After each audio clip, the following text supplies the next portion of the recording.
Hey guys, Jocelyn here from theketoathlete.org.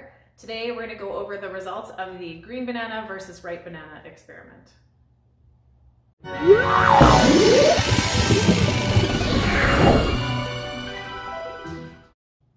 So the experiment was to test the difference in blood glucose control between very green bananas and very ripe bananas.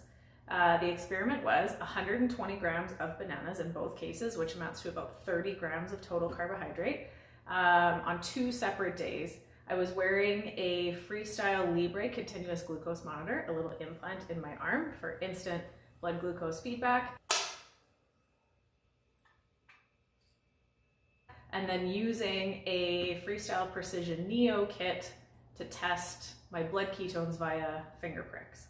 So I tested ketones and blood glucose before eating the bananas and then 2 hours post, and then also took at the 1 hour mark another blood glucose reading. So the green bananas, I started off at a blood glucose of 3.8. 1 hour later, blood glucose had peaked at 5.7 millimolars, and 2 hours later returned to 4.1.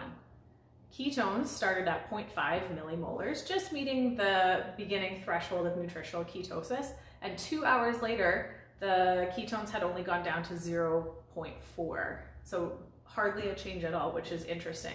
Now what we're measuring is ketones and blood glucose. What we're not able to measure in a home assay is insulin. So we're sort of triangulating based on these other two things, what's happening with insulin.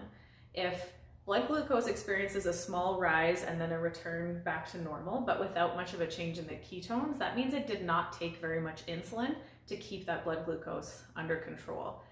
Ketones and insulin are counter-regulatory as far as the production is concerned. So if insulin has to go up, ketone production has to go down, and vice versa. If insulin goes down, ketone production goes up.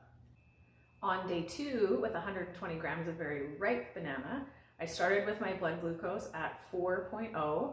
1 hour later, the reading was 4.6, but what had happened is my blood glucose had already spiked well above 6.5 millimolars and was already on the way back down.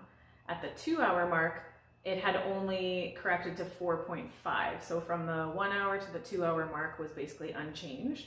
My ketones at the start had been 1.1 millimolar, so a nice level of nutritional ketosis, and 2 hours later had gone all the way down to 0.3, which is not considered in ketosis anymore.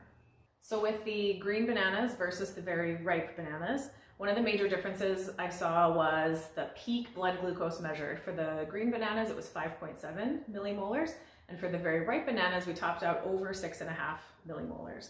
The other major noticeable difference there is the speed at which I reached that peak in blood glucose. With the very ripe bananas, that happened in less than an hour, and by the 1 hour mark, my blood glucose was already on its way back down. But with the ripe bananas, that peak happened much more slowly and took longer to level out.